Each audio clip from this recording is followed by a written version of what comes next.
ஏக இறைவனின் சாந்தியும் சமாதானமும் நம் அனைவரின் மீதும் உண்டாவதாக. எல்லா புகழும் இறைவன் ஒருவனுக்கே. இன்னைக்கு பாத்தீங்கன்னா நம்ம நிறைய ஈரான்ல இருந்து செய்திகள் கொண்டே இருக்கு. ஏன்னா ஈரானை சுத்தி என்ன பண்ணிட்டாங்க, இந்த இஸ்ரேலும் அமெரிக்காவும் கூலிப்படைகளை அனுப்பி, அதுவும் ஈராக் வழியாக அனுப்பி, ஏன்னா ஈராக்ல தான் அமெரிக்காவுடைய ராணுவ தளம்லாம் இருக்கு, அங்கிருந்து ஆளை அனுப்பி என்ன பண்ணிட்டாங்க, ஈரானுக்குள்ள நிறைய கலவரத்தை ஏற்படுத்திட்டாங்க. மக்கள் கலவரம் செய்ய ஆரம்பிச்சாங்க.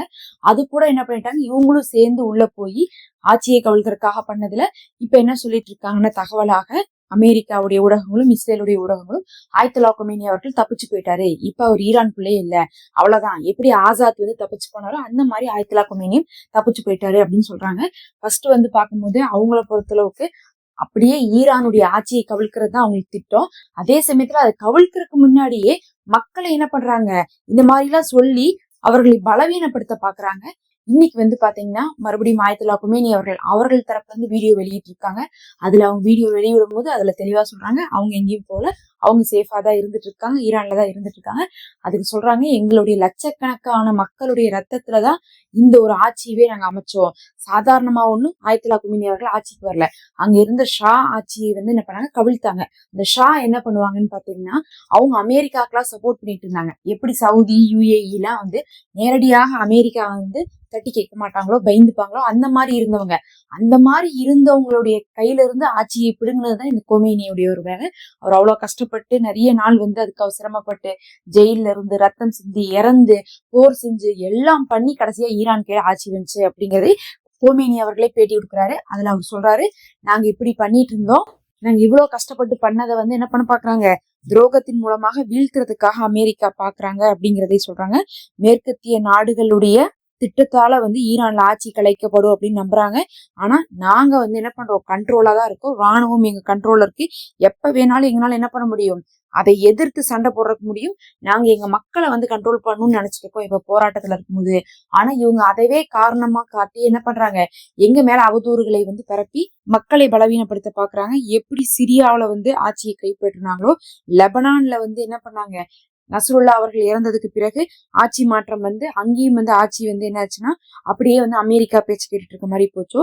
காசால போர் இப்ப வேற வழியே இல்லாம நிறுத்தப்பட்டு அங்க இன்னுமே எந்த ஒரு தேவையும் நிறைவேற்றப்படாம கிட்டத்தட்ட அவங்க கண்ட்ரோல்ல இருக்கும். வெஸ்ட் பேங்க் அவங்க கண்ட்ரோல்ல எப்படி முகமது அப்பாஸ் கிட்ட இருந்து வாங்கினாங்களோ, அதே மாதிரி எகிப்து, ஜோர்டானு, UAE, சவுதி, கத்தாரு, இவங்க யாருமே அமெரிக்காவை எதிர்த்து எதுவுமே செய்ய மாட்டாங்களோ அந்த மாதிரி ஈரானை கொண்டு வரணும்னு பாக்குறாங்க அப்படிங்கிறதை ஆயத்துல்லா கொமேனி அவர்கள் சொல்றாங்க.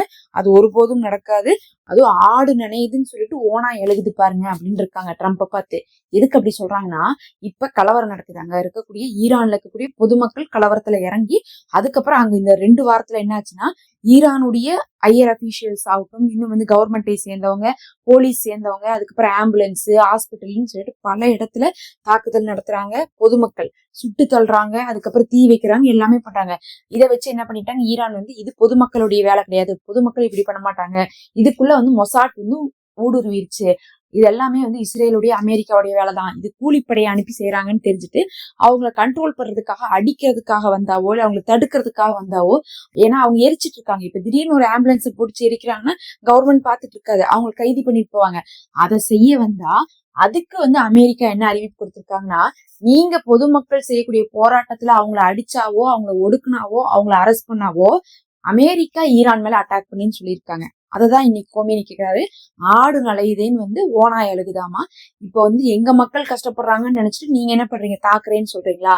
பிரச்சனையே உங்களாலதான் வந்துச்சு, நீங்க ஏத்தி வச்ச வரினாலதான் எங்களுடைய மக்களுக்கு என்னாச்சு, பொருளாதார வீக்கம் வந்துச்சு, அவங்களால அந்த எக்கானமியை மெயின்டைன் பண்ண முடியாம போச்சு அப்படிங்கிறாங்க. இதுதான் நிதர்சனமான உண்மை.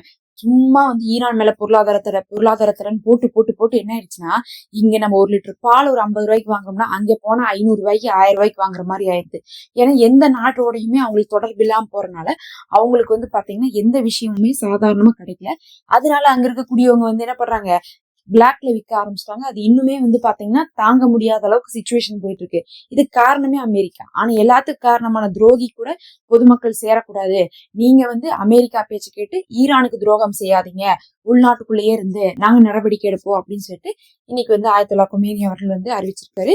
இதுல வேற ஆயத்துல்லா கொமேனி அவர்கள் இருக்கும் போதே அவர் தப்பிச்சு போயிட்டாரு, அவர் இனி வரமாட்டாரு, இதோட ஈரான் என்ன ஆயிடுச்சு, முடிஞ்சு எங்க கைக்கு வரப்போகுதுங்கிற மாதிரிதான் என்ன பண்ணிட்டு இருக்காங்க அமெரிக்காவும் இஸ்ரேலும் இப்போது தகவலை பரப்பிட்டு இருக்காங்க. இந்த மாதிரி எல்லாம் பரப்ப ஈரான்குள்ள இருக்கிறவங்களே என்ன ஆயிருவாங்க, ஒரு விதத்துல மைண்ட் அளவுல பாதிக்கப்பட்டுருவாங்க. அவங்க சப்போர்ட் பண்ணாம என்ன பண்ணிடுவாங்க, இஸ்ரேலுக்கும் அமெரிக்காவுக்கும் பயந்து அடிபணிஞ்சிருவாங்க. சிரியால எப்படி வேற வழியே இல்லாம என்ன பண்ணிட்டாங்க, இஸ்ரேல் என்ன பண்ணாலும் பேசாம இருக்காங்களோ அந்த மாதிரி ஆயிடுவாங்கன்னு சொல்லிட்டு எதிர்பார்த்து இந்த மாதிரியான தகவல்களை கொடுத்துட்டு இருக்காங்க. ஆனாலும் ஈரான் இன்னுமே பாத்தீங்கன்னா அதை தடுக்கிறதுக்கான முயற்சி பண்ணிட்டு தான் இருக்காங்க. இன்னும் அது தடுக்கப்படலை. ஏன்னா இஸ்ரேலும் அமெரிக்காவும் ரொம்ப ஊடுருவி வேலை செஞ்சுட்டு இருக்காங்க.